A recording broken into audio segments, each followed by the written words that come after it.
got a new metal detector for Christmas, and I found something very interesting with it. But I'll tell you that later on the video if you keep on watching it. First of all, the metal detector I got for Christmas off my partner Joanne is this. It's a Simplex. I know you've heard about them, so I'm not going to go to the ins and outs about it. It's a Simplex Plus. I just find it a bit chatty on the beach. It's the Mylar which I've got here, 3030 CDX 3030, and at the minute I've got a small coil on it. I don't know if you can see that because it's pretty dark. I normally use that for the beach, but what the problem I've been finding with it is that the weight itself, because I'm getting on a bit, I'm 52 years old, and I'm just finding it a bit hard to use it on the beach at the minute, because I've basically got problems with my health.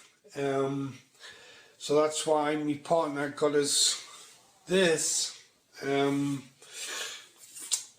Simplex, which, like I say, I'm quite happy with it. Really chatty machine on the beach, so I'm just going to have to get used to it. And what I've done is I've put some, trying to protect it from the salt water, I've put some covers on it, which you can see there, the camel covers, which are really good. They seem good quality. I got them off eBay, and I think they cost about £32, something like that. But what I did do myself is I put some tape, like what I use for tennis rackets. I wrap that round first and I put an insulating tape over the top. It gives a far better, comfier grip on the hand. Because I was finding my hand was getting sore using this detector, and putting the tape from the tennis racket on it and then overwrapping it with PVC tape made it a lot better. But anyway, so me and my partner went out yesterday, like I said, and I did find something interesting, and I'll actually show you what that is now, what I found. Here we go. Right, I'll just move it over to the table so you can see it better. It's this. And what do you think that is? I know you know what it is, but I'm just trying to get the suspense up. It's obviously a drone, and it's not a bad quality one. It's not the most expensive in the world, but it's a copy of the Mavic drones. It looks very similar, but obviously a lot cheaper. You can see all the sand there coming out of it, because it was absolutely baked in sand. I've cleaned it a bit. I've no idea whether it works or not. Absolutely no idea. But it seems alright. The motors seem free enough. The spin fine, doesn't feel gritty or anything like that. That one's a little bit gritty. I think what it needs really, it needs to be cleaned thoroughly. So what I mean by cleaned thoroughly, not just the outside, I mean it'll actually be taken apart and cleaned, because there's bound to be moisture inside of it, so I don't want to try and power the thing up in that sort of state, you know, so it needs clean. But I'm obviously not going to do that, because this is not my drone. I intend to give this back to the person who lost it, and I'll tell you shortly how I'm going to do that as well.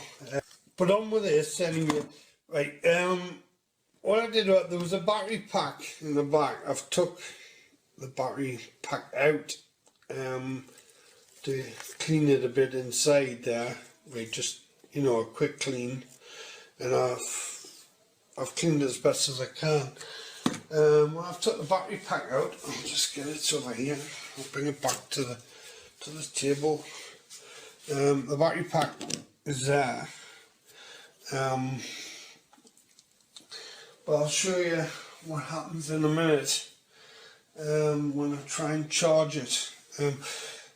Obviously I've dried it out as best as I can, but I wanted to see for myself whether or not it's still charged, because it charges via the USB there. So you don't need any special chargers, you just use your phone charger and your phone lead, and it'll plug into the USB there. But it looks alright. It doesn't look like it's like rotten away or anything like that, or acid coming out of it or anything like that. But when I do charge it, which I'll show you now, and then I'll just move the light, because you need a bit more light. 2 seconds. Oh, this helps. There's a bit more light there. Right. What I've got is this small. Sorry, I'm not on it now. There it is. This small USB volt in ammeter. So the volts are at the top, the amps are at the bottom. I use this to test phones and to see if it's taking any charge. So if there's any charge taken, it'll tell you on the blue reading at the bottom. That's the volts and that's the amps. So if it takes any voltage in, it'll actually come up there at the bottom. This will just probably move a little bit or read slightly lower, but that's not what we're interested in. We're interested in whether it takes a charge. So I plugged it in my socket there, as you can see. So what I need to do now is get the lead and plug it in to that. We'll see if it starts charging. 2 seconds, I'll try and hunt for a lead. Where's the lead?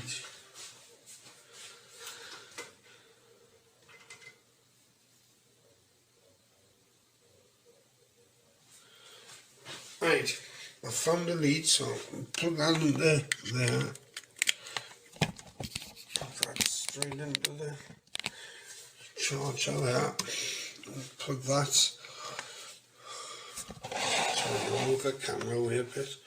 I'll plug that. Oops, sorry. I'll plug that into there. Plug that into there, like so. And guess what happens? The light came on. Oh. The light comes on. It flashes. But if you look at the blue reading on the meter, there's nothing, absolutely nothing going into it. It's not taking a charge, but it's flashing blue and red, which I should imagine is error. So I think there's probably something wrong with the charging circuitry in here. But that can be easily fixed, because you can buy them modules, like universal charging module, which will go in here for a couple of quid. So that'll probably fix that. But like I say again, this does not belong to me, so I'm not going to buy stuff to try and fix this with. That'll be up to the owner, which I'm trying at the moment to reunite with. And I'll tell you how I'm doing that as well. Basically, if you look at the drawing itself, there's a place for a memory stick which goes in there. I've taken it out and given it a clean, You've seen all the sand. God's truth. And all the sand coming out of it. My partner will go mental. But never mind. She'll go mental. Right, I've took the card out and the card's in good condition, which I'm going to show you. Here you can see the memory card I got out of the drone. It's a 32GB one. It seems to be in good condition, apart from the contacts. If you look at the contacts, the gold plating's one off the middle one, but everything else looks okay. So I was really optimistic whether I'll get any data off of this card. But I did actually manage to read it. There was no video footage on there, but I did find a photograph of the owner stored on it. Here's the picture that I found on the card, but obviously I'm going to blur his face out because he'll probably not want to be seen on YouTube. But this is what I found on the card. But like I said, there was no videos of the drone flying around or anything like that. Just this one picture. So it's lucky. It's really lucky he's got this on there. Because I've posted on my local Facebook group asking if anybody knows this guy. I've got a couple of replies down here.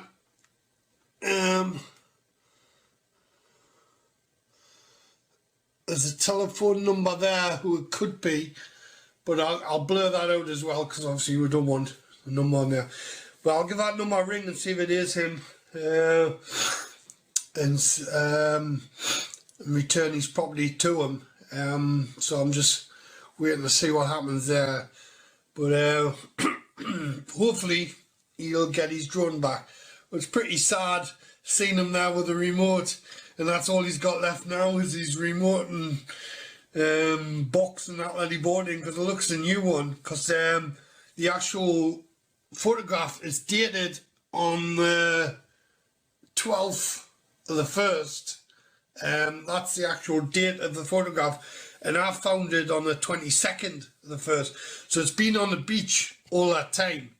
So I've got no idea whether it works or not, but I'll let him try that. I don't want to try it in case there's dampness inside of it and that cause more damage. So he'll need to make sure it's totally dry and sand free inside before he switches it all back on again.